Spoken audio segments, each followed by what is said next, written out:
Assalamualaikum warahmatullahi wabarakatuh. Mohon izin kepada Ibu Dr. Perika Wita Magdalena Sembiring SEMSI CRA CRP selaku dosen pengampu pada mata kuliah analisis laporan keuangan.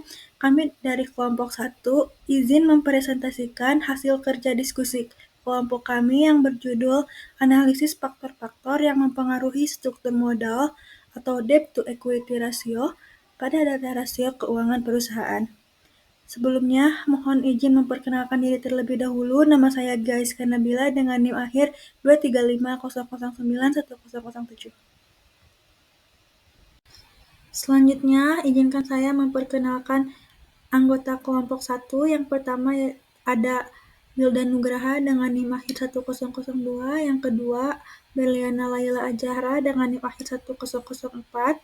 Yang ketiga, Dimas Erlangga dengan NIM akhir 1005. Yang keempat, Najla Safa Nuraini dengan NIM akhir 1006. Dan yang terakhir, saya sendiri, Gaiska Nabila dengan NIM akhir 1007. Baik, sebelumnya izin memperkenalkan diri.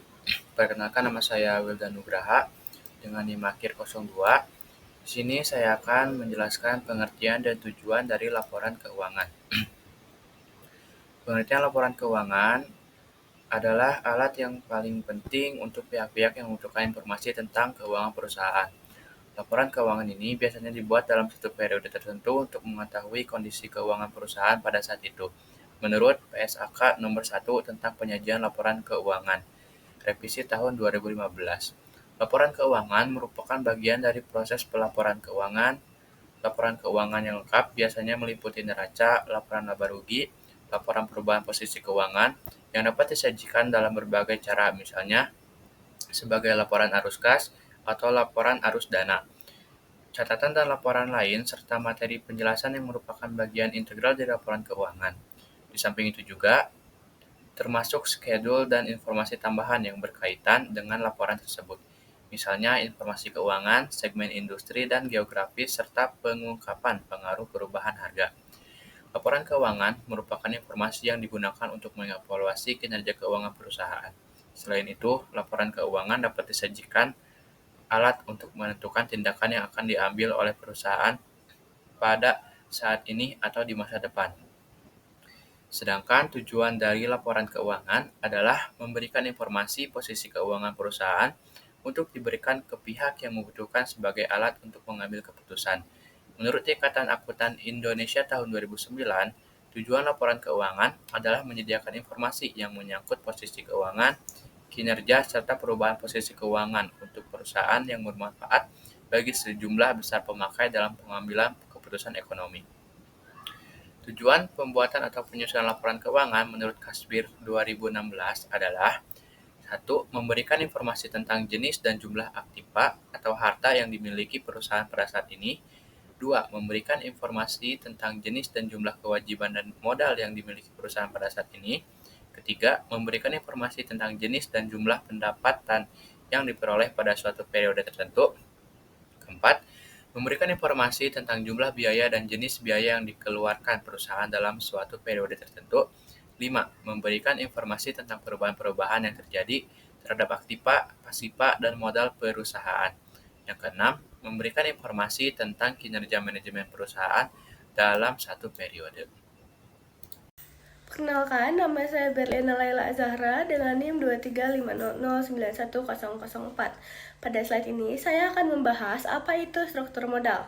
Sudana, pada tahun 2015, halaman 180 membahas tentang financial leverage yang diklarifikasikan menjadi struktur keuangan atau bisa disebut juga dengan financial structure dan struktur modal atau bisa disebut juga dengan capital structure.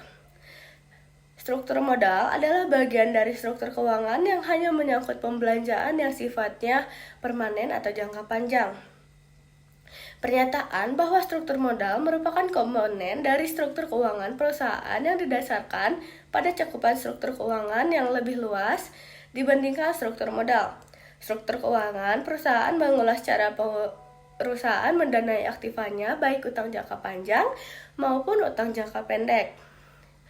modal pemegang saham, sementara struktur modal mengulas tentang cara perusahaan mendanai aktivanya, baik dengan utang jangka pendek maupun utang jangka panjang.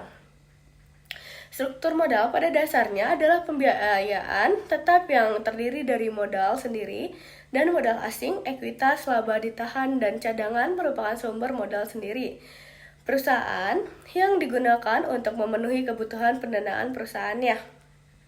Saya Dimas Erlangga dengan NIM 23500910005. Di sini saya akan menjelaskan tentang rasio keuangan. Rasio keuangan digunakan untuk menilai kinerja suatu perusahaan. 3 rasio utama yang dibahas di dalam gambar ini adalah ROA, ROE, dan ROI. Yang pertama adalah ROA. Pengertian dari ROA adalah menggambarkan kapasitas bisnis dalam menghasilkan laba dari seluruh aset yang dimiliki perusahaan. Tujuannya mengukur seberapa efisien aset perusahaan digunakan untuk menghasilkan keuntungan. Rumus dari ROA adalah EBIT dibagi total aset dikali 100%. Yang kedua adalah ROE. Pengertiannya menunjukkan efisiensi perusahaan dalam menghasilkan laba dari setiap rupiah ekuitas pemegang saham. Tujuannya menilai seberapa besar laba yang dihasilkan terhadap modal yang ditanamkan oleh pemegang saham. Rumus dari ROE adalah EAT dibagi total ekuitas dikali 100%. Yang ketiga ada ROI. Pengertian dari ROI adalah menunjukkan kemampuan perusahaan menghasilkan laba dari aset yang diinvestasikan. Fungsi tambahannya sebagai indikator efektivitas manajemen dalam mengelola investasi. Rumus dari ROI adalah EAT dibagi total aset. Selanjutnya DER, Debt to Equity Ratio. DER adalah rasio yang menunjukkan proporsi utang perusahaan terhadap modal sendiri. Utang dihitung dengan membagi total utang dengan total ekuitas pemegang saham. Semakin tinggi DER, semakin besar utang perusahaan dibandingkan dengan modal sendiri. Utang yang terlalu besar dapat meningkatkan risiko keuangan perusahaan. Rumusnya total debt dibagi total equity dikali 100%. Perkenalkan, saya Najla Safa dengan NIM 23500910006. Pada slide ini terdapat profil perusahaan. Yang pertama ada perusahaan Indofood Sukses Makmur Tbk. Lebih dikenal dengan nama Indofood, merupakan produsen berbagai jenis makanan dan minuman yang bermarkas di Jakarta, Indonesia. Perusahaan ini mengklasifikasikan bisnisnya menjadi 5 segmen, yaitu produk konsumen bermerek, bogasari, agrobisnis, distribusi, serta budidaya dan pengolahan sayuran. Selanjutnya ada perusahaan Telkom Indonesia Persero Tbk, adalah BUMN yang bergerak di bidang layanan teknologi informasi, komunikasi, dan telekomunikasi digital. Pemerintah Indonesia memegang 52,9% saham, sementara sisanya dimiliki oleh publik. Baik, selanjutnya ada perusahaan Bank Rakyat Indonesia Persero Tbk, lebih dikenal dengan BRI, adalah bank milik negara yang menyediakan berbagai layanan keuangan hingga akhir 2022. BRI memiliki 449 kantor cabang dan 13.863 ATM yang tersebar di seluruh Indonesia. Selanjutnya ada perusahaan Indosemen Tunggal Prakarsa Tbk, merupakan salah satu produsen semen terbesar di Indonesia yang berdiri sejak 4 Agustus 1975. Pada tahun 1985, perusahaan ini melakukan penggabungan 6 perusahaan semen menjadi satu entitas. Selanjutnya ada perusahaan Aneka Tambang Tbk atau Antam, adalah perusahaan tambang terintegrasi yang bergerak di bidang eksplorasi, penambangan, pengolahan, dan pemurnian berbagai jenis mineral, termasuk emas, perak, nikel, bauksit, timah, dan batu bara. Perusahaan ini memiliki kantor pusat di Jakarta dan beroperasi di berbagai lokasi di Indonesia. Selanjutnya, pada slide ini terdapat variabel-variabel yang akan kita uji nantinya. Yang pertama yaitu ada variabel X atau bisa disebut juga dengan variabel independen. Variabel X yang kami analisis sebagai variabel independen atau variabel yang mempengaruhi yaitu yang pertama ada variabel return on asset atau ROA sebagai X1. Selanjutnya yang kedua variabel return on equity atau ROE sebagai variabel X2, dan yang ketiga yaitu return on investment atau ROI sebagai variabel X3. Selanjutnya, terdapat juga variabel Y, yaitu bisa disebut juga sebagai variabel dependen. Variabel Y yang kami analisis sebagai variabel dependen atau variabel yang dipengaruhi yaitu struktur modal dengan menggunakan debt to equity ratio atau DER. Selanjutnya, di sini terdapat gambar model kerangka pemikiran di mana variabel return on asset, return on equity, return on investment dihipotesiskan secara parsial berpengaruh positif terhadap struktur modal atau DER. Baik, berikutnya terdapat pengolahan data konsep variabel. Untuk variabel yang pertama ada return on asset sebagai variabel X1. Konsep variabelnya yaitu perbandingan antara laba usaha atau EBIT dengan total aktiva dengan indikator EBIT dibagi total aset dikali 100%. Untuk variabel kedua yaitu return on equity sebagai variabel X2. Konsep variabelnya perbandingan antara laba setelah pajak atau EAT dengan modal sendiri dengan indikator EAT dibagi total equity dikali 100%. Kemudian variabel yang ketiga adalah return on investment sebagai variabel X3 dengan konsep variabel yaitu perbandingan antara laba setelah pajak atau EAT dengan total aktiva dengan indikator EAT dibagi total aset dikali 100%. Kemudian variabel keempat yaitu debt to equity ratio sebagai variabel Y. Konsep variabelnya perbandingan antara total hutang dengan modal sendiri dengan indikator total debt per total equity dikali 100%. Untuk satuannya, keempat variabel menggunakan persen dengan skala keempatnya yaitu menggunakan rasio. Pada slide ini, saya akan menampilkan tabel olah data yang berisi nilai-nilai rasio keuangan dari 5 perusahaan besar di Indonesia, yaitu PT Indofood, PT Telkom Indonesia, PT Bank Rakyat Indonesia, PT Indosemen, dan PT Aneka Tambang.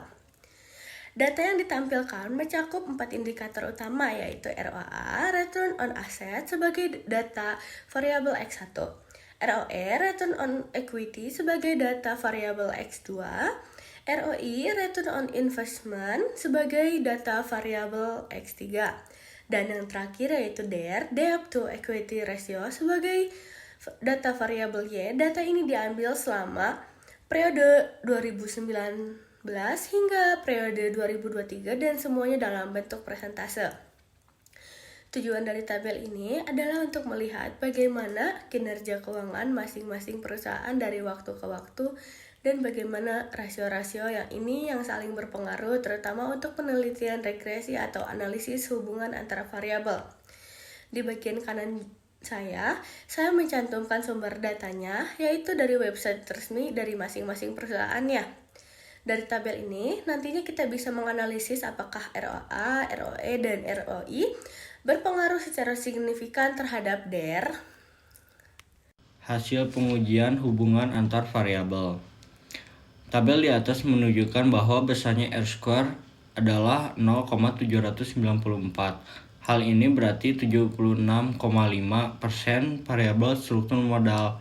DER dapat dijelaskan oleh variabel independen yang meliputi ROA, ROE, dan ROI. Sedangkan sisanya 100% dikurang 76,5% sama dengan 23,5%. Dijelaskan oleh faktor-faktor di luar modal yang dianalisis. Baik, pada slide ini terdapat hasil pengujian hubungan antar variabel.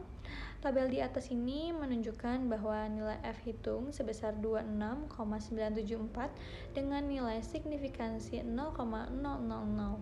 Nilai signifikansi 0,000 lebih kecil dari 0,05 hingga dapat disimpulkan bahwa seluruh variabel independen secara bersama-sama atau secara simultan berpengaruh terhadap variabel dependen yaitu struktur modal debt to equity ratio.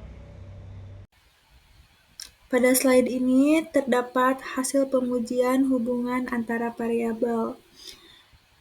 Di sini terdapat gambar hasil pengujian dari persamaan regresi berganda menggunakan perangkat SPSS, di mana di sini terdapat hasil dari keterangan koefisien, di mana kami melakukan pengujian dari persamaan regresi berganda. Di sini terdapat model untuk variabel ρ sebagai variabel X1, ρ sebagai variabel X2, dan ρ sebagai variabel X3.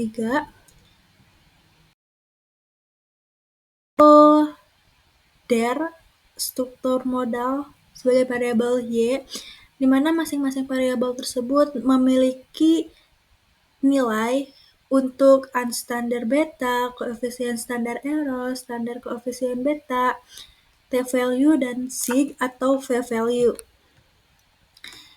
Yang pertama yaitu persamaan regresi.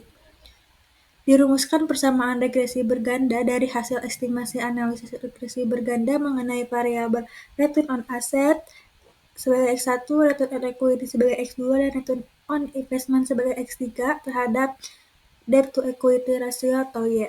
Di mana persamaan regresi berganda ini memiliki rumus yaitu Y sama dengan A tambah beta 1 X1 tambah beta 2 X2 tambah beta 3 X3 dan ditambah E standar error, di mana memiliki nilai Y sama dengan 144.667 dikurangi 53.668 X1 ditambah 38.437 X2 dikurangi 8.393 X3 ditambah E atau standar error, di mana masing-masing angka tersebut didapatkan dari unstandard beta.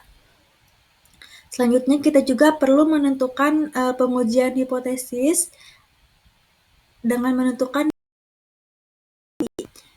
di mana H0 tidak berpengaruh dan H1 berpengaruh. Untuk itu profitabilitas kurang dari 0,05 maka H0 ditolak dan HA diterima, dan untuk profitabilitas lebih dari 0,05 maka H0 diterima dan HA ditolak. Untuk itu juga kita perlu menentukan nilai T, yaitu T hitung lebih besar daripada T tabel, HA ditolak, dan T hitung kurang dari T tabel, H0 ditolak, diterima.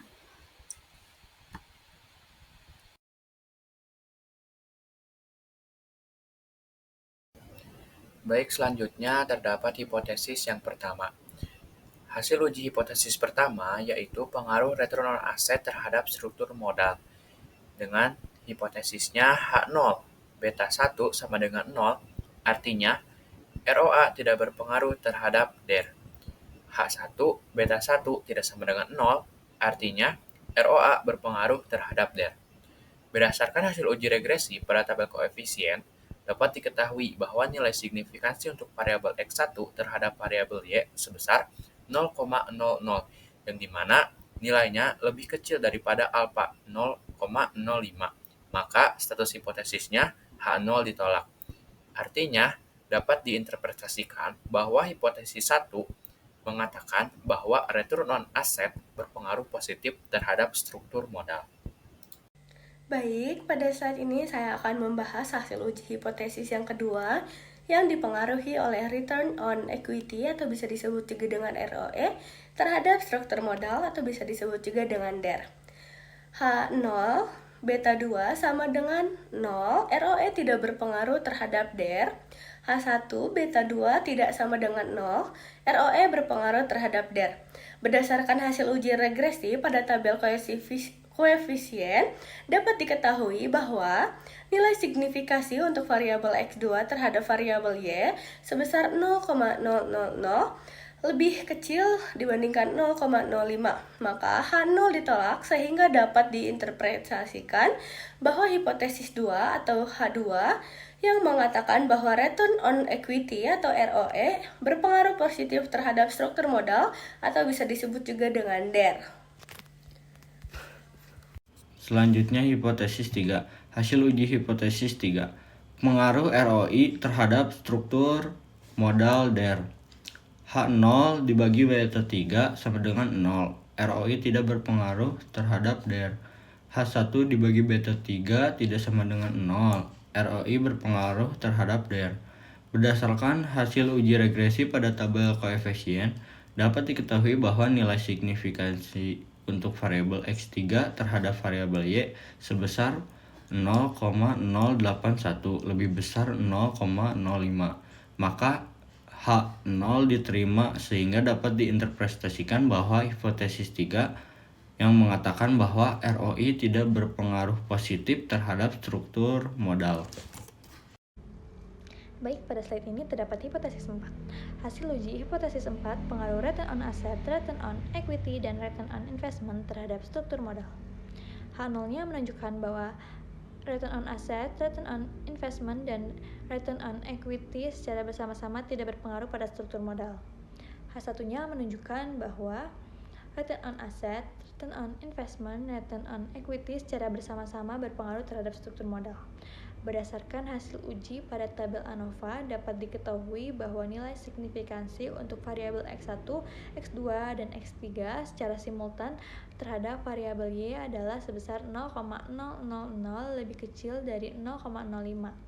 Maka H0 ditolak hingga dapat diinterpretasikan bahwa hipotesis 4 atau H4 secara simultan berpengaruh antara return on asset atau variabel X1, return on equity atau variabel X2, dan return on investment atau variabel X3 terhadap struktur modal debt to equity ratio atau variabel Y. Pada slide ini terdapat kesimpulan dan saran. Untuk kesimpulan, berdasarkan hasil penelitian yang telah dilakukan terhadap 5 perusahaan besar di Indonesia yang kita teliti, yaitu PT Indofood Sukses Makmur Tbk, PT Telekomunikasi Indonesia Tbk, PT Bank Rakyat Indonesia Persero Tbk, PT Aneka Tambang Tbk, dan PT Indosemen Tunggal Perkasa Tbk, dapat disimpulkan bahwa struktur modal yang diukur melalui debt to equity ratio atau DER dipengaruhi oleh beberapa faktor keuangan khususnya yaitu ROA, ROE, dan ROI. Hasil uji regresi menunjukkan bahwa ROA dan ROE memiliki pengaruh yang signifikan terhadap DER, di mana semakin efisien perusahaan dalam mengelola aset dan modal sendiri untuk menghasilkan laba, maka semakin rendah ketergantungan terhadap pembiayaan utang. Sebaliknya, ROI tidak menunjukkan pengaruh yang signifikan terhadap struktur modal yang kemungkinan disebabkan oleh faktor-faktor lain di luar modal seperti kondisi pasar, manajemen risiko, atau strategi investasi masing-masing perusahaan. Secara simultan, ketiga variabel independen tersebut memberikan pengaruh sebesar terhadap struktur modal, yang berarti sebagian besar variasi dalam DER dapat dijelaskan oleh ROA, ROE, dan ROI. Hal ini menunjukkan bahwa kinerja keuangan perusahaan memiliki peran yang penting dalam menentukan komposisi pendanaan antara modal dan utangnya. Selanjutnya untuk saran, melalui hasil penelitian ini disarankan agar perusahaan lebih memperhatikan efisiensi dalam pengelolaan aset dan modal sendiri guna mencapai struktur modal yang optimal. Pemanfaatan aset yang efektif dan peningkatan laba atau atas ekuitas dapat membantu perusahaan dalam mengurangi ketergantungan terhadap utang dan memperkuat posisi keuangan jangka panjang. Selain itu, investor dan pihak eksternal lainnya seperti kreditor sebaiknya mempertimbangkan rasio ROA dan ROE sebagai indikator utama dalam menilai kelayakan investasi atau pinjaman karena keduanya terbukti berpengaruh terhadap struktur modal perusahaan. Mungkin cukup sekian yang dapat kelompok kami sampaikan. Mohon maaf bila terdapat banyak kesalahan atau kurangnya pemahaman saat menyampaikan. Terima kasih. Wassalamualaikum warahmatullahi wabarakatuh.